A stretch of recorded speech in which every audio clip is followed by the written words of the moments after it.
మన ప్రభు అయిన యేసుక్రీస్తు పరిశుద్ధ నామములో ఈ పాడ్కాస్ట్ ద్వారా వాక్యం వింటున్న ప్రతి వారికి నా హృదయపూర్వకమైనటువంటి వందనాలు. దేవుడు మిమ్మను దీవించునుగాక.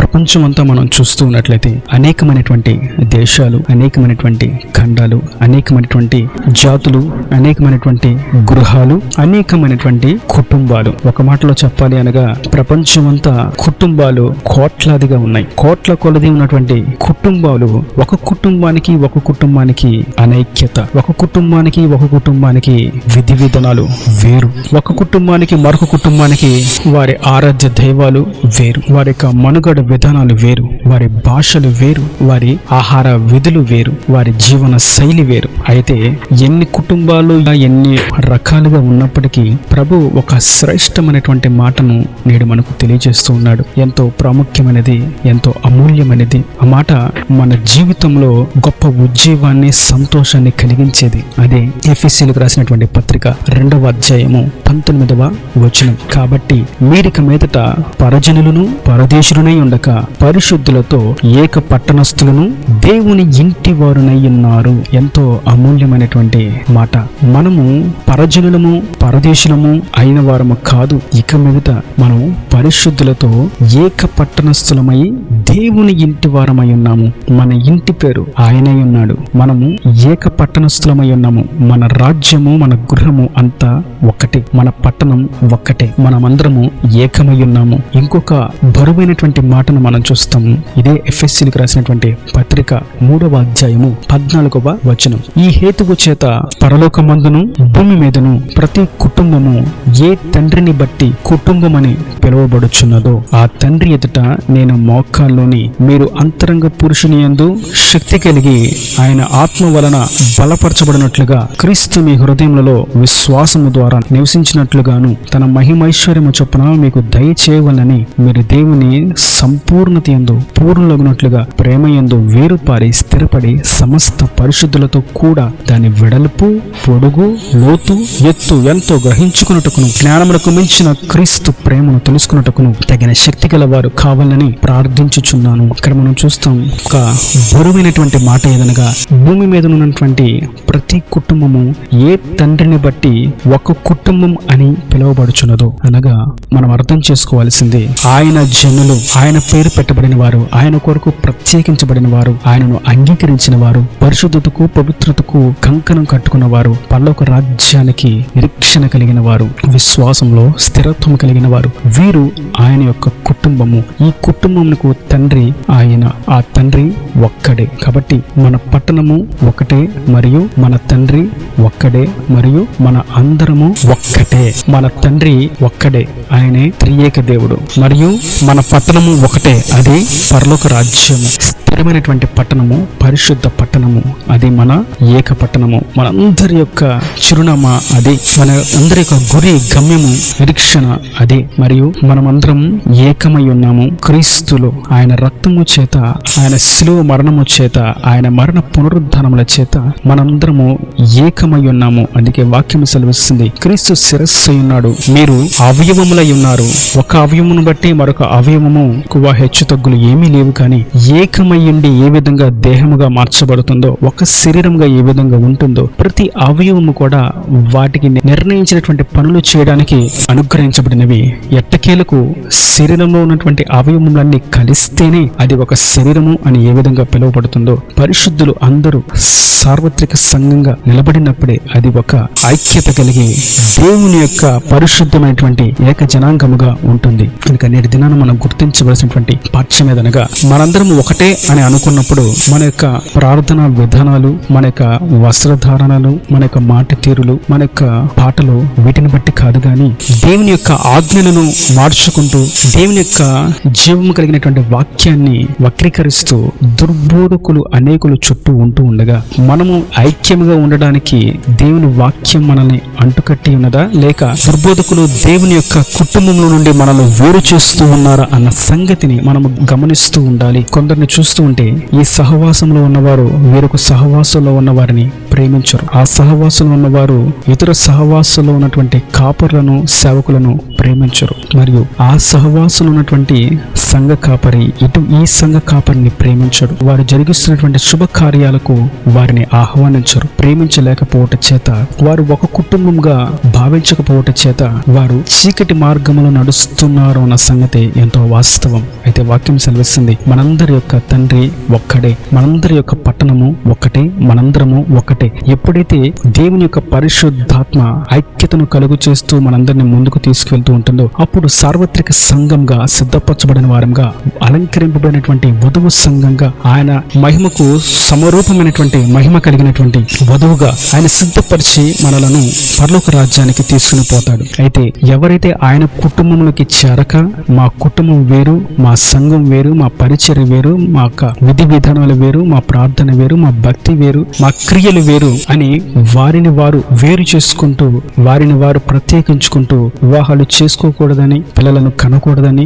సంగీతం వాయించకూడదని, బల్లారాధన చేయకూడదని, ప్రభు రాకడ అయిపోయిందని, మనకు పరలోకంలో తల్లి ఉన్నదని, మనము ఈ రోజు మాత్రమే ఆరాధన చేయాలని, మనము ఈ రోజు మాత్రమే ప్రార్థన చేయాలని, దశమ భాగం ఇస్తే పరలోక రాజ్యానికి వెళ్తామని, బాప్తిసం తీసుకుంటే పరలోక రాజ్యానికి నిశ్చయిత అని దుర్బోధన చేస్తూ ఉండగా వారు చీకటి మార్గంలో నడుస్తున్నారు అన్నటువంటి సంగతి వాస్తవము. మనమైతే దేవుని కుటుంబంలోకి చేర్చబడిన వారంగా, ఆయన ఆశీర్వాదములకు వారసులముగా, ఆయన దీవెనలకు వారసులముగా పిలువబడి ఉండగా, లోకంలో ఉన్నటువంటి సాతాను క్రియల చేత మనం ఎందుకు వేరుపరచబడాలి? మనమందరము ఏకమై ఉన్నాము.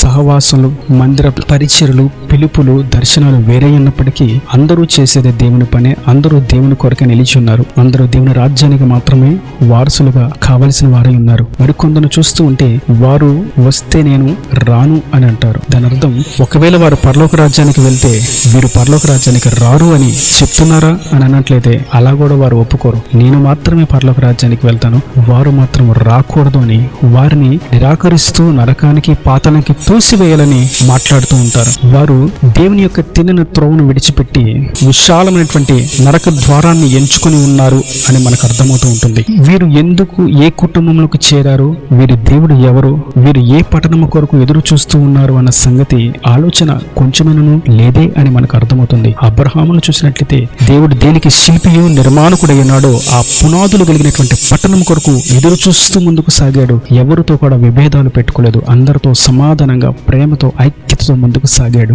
అయితే కొందరు తమను తాము గొప్ప చేసుకోవడానికి బాబేలు వంటి గోపురాన్ని కట్టడానికి ప్రయాసపడుతూ ఉంటారు, ప్రయత్నం చేస్తూ ఉంటారు. అట్టి గోపురాలు అర్ధాంతరంగా నిలిచిపోతే వారి సంకల్పము నాడే నశించిపోతుంది. అయితే దేవుని యొక్క మందిరాన్ని కట్టాలి, దేవుని కొరకు ఒక రాజ్యాన్ని సిద్ధపరచాలి, దేవుని కొరకు జనులను ఆయుక్తపరచాలనేటువంటి దృఢ సంకల్పముతో దేవుడి కొరకు చేసే ప్రతి పని కూడా ఆయన సఫలీకృతము చేస్తాడు, జయప్రదము చేస్తాడు, విజయవంతము చేస్తాడు. కారణం ఐక్యత అనేది కోరుకుని ఉండుట చేత. మనం కీర్తన గ్రంథంలో కూడా చూస్తాం, ఐక్యత కలిగిన చోటే ఆశీర్వాదమును, శాశ్వత జీవము ఉన్నది అని. అనగా పరలోక రాజ్యము వెళ్ళాలి అంటే ఐక్యత కావాలి, ఆశీర్వాదము కావాలి అనగా ఐక్యత కావాలి, క్షేమము కావాలి అనగా ఐక్యత కావాలి. ఎక్కడైతే అనైక్యత ఉంటుందో, వీరు నా సహవాసం కాదు, వీరు నా మందిరానికి రాకూడదు, ఇటువంటి వారు నా ఆలయంలోకి అడుగు పెట్టకూడదని బీదలను, వికలాంగులను, ఇతర మతస్థులను, ఇతర కులస్తులను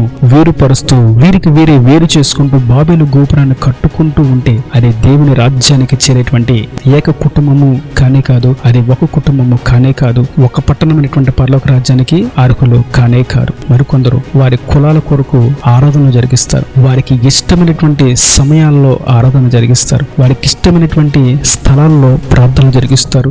అది ఎదుటి వాళ్ళకి ఇబ్బందికరంగా ఉన్నా, ఎటు వాళ్ళకి అది ఆటంకంగా ఉన్నా దానిని పట్టించుకోక మీరు మా కుటుంబం కాదు, మేము ఒక్కలమే దేవుని కుటుంబం అనేటువంటి భ్రమలో జనులను సైతం వారు గుడ్డివారుగా మార్చి ఒక విప్లవాన్ని సృష్టించి ధర్మశాస్త్రాన్ని, జీవం కలిగినటువంటి దేవుని వాక్యాన్ని వక్రీకరిస్తూ వాక్యాన్ని సైతం మార్చివేసి భ్రమపరచు ఆత్మకు వారిని అప్పగించుకుంటే మట్టుకు కాదు కానీ వారిని అనుసరిస్తున్న వారిని సైతం అప్పగిస్తూ ఉంటారు. అయితే వాక్యం సెలవిస్తుంది, మనందరికీ తండ్రి ఒక్కడే, మనందరి యొక్క స్థిరమైన నివాసము పట్టణము ఒక్కటే, మనందరము ఏకమై ఉన్నాము, మనందరము దేవుని యొక్క పనివారము. దేవుడు ఏ పని కొరకు పిలిచాడో ఆ పని చేయడం మట్టుకే మన పని. బెసలేలును ప్రత్యక్ష గుడారంలో ఉపకరణాలు సిద్ధపరచడానికి, ఆ పని చేయడానికి నిపుణతను దేవుడు అనుగ్రహించాడు. ఆ పని కొరకు అతనిని దేవుడు పిలిచాడు. మోషేను జనులను నడిపించడానికి పిలిచాడు. అతని యొక్క పిలుపు అది. దావీదును తన జనులను పాలించేటువంటి రాజుగా నియమించడానికి పిలిచాడు. దావీదు యొక్క పిలుపు అది. సొలొమోను దేవుడి మందిరం కట్టడానికి పిలిచాడు. అతని పిలుపు అది. పేతురును అన్ని జనుల్లోకి స్వార్థ ప్రకటించడానికి పిలిచాడు. అతని పిలుపు అది. ఇలా మనం చూస్తూ ఉన్నట్లయితే ప్రతి వారిని దేవుడు పిలిచినప్పుడు వారిని ఒక ప్రత్యేకమైనటువంటి పని కొరకు నిర్ణయించి పంపించాడు. అంత మాత్రాన వారందరూ వేరువారు, వారి కుటుంబం వేరు, వారి పట్టణం వేరు, వారి నివాసం వేరు అని అనుటకు వీలు లేనేలేదు. వారందరూ ఏక పట్టణమై ఉన్నారు, వారి తండ్రి ఒక్కడై ఉన్నాడు, వారందరూ ఏకమై ఉన్నారు. దేవుడు నియమించినటువంటి పనులు చేయడానికి వారు తమ హృదయమును పూర్ణముగా ఆయనకు అప్పగించుకున్న వారుగా ఉన్నారు కనుక వారు పరలోక రాజ్యానికి ఒక కుటుంబంగా చేరి ఉన్నారు. మనము కూడా ఆ జీవం కలిగినటువంటి ఆ సాక్షి సమూహమును చూస్తూ దేవుని జీవ మార్గంలో ముందుకు సాగుతూ విశ్వాసమును నిరీక్షణను మన చుట్టూ ఉన్న వారితోనూ అందరితోనూ ప్రేమ కలిగిన వారంగా, సహవాసం కలిగిన వారంగా, ఒక కుటుంబంగా వ్యవహరిస్తూ మన పట్టణం ఒకటే అని ఐక్యత కలిగి ఆశీర్వాదమునకు, శాశ్వత జీవమునకు